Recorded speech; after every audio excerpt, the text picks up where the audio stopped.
to bi mo kalvari tlang khi sual ngay lâu van bôi phan hia a thi na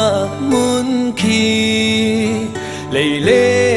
van aral chang mi rem na sar than dinga thing kro chung nga chung an thai ka boy nun ne chu rộp châu za phê na phung y bê chay tu bôi ni chun ka boy pa mi suala real in an khen chi ka ri chun phim nak mang in ru bia an chan ter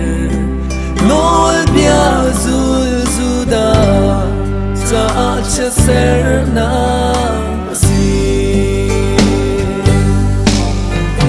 azung loi bi kro ka boy pa china kro mi sol kai ka luat na alo bi ta cha chu bi ta kum chun le hoi bi ta kum chun chu ka thiam châu nắp mun ka boy pa cross long a sea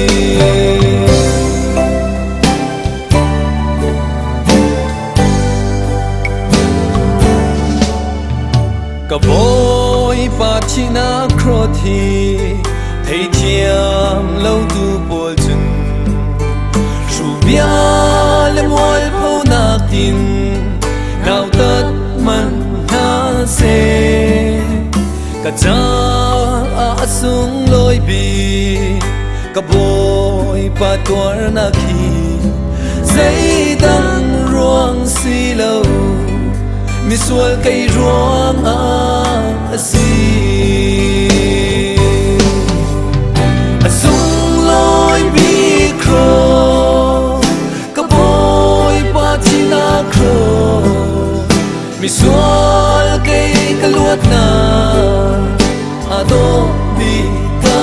cha ru bi ta kum chun le oi bi ta kum chun chu ka thiam châu nắp mun ka boy pa cross long a sea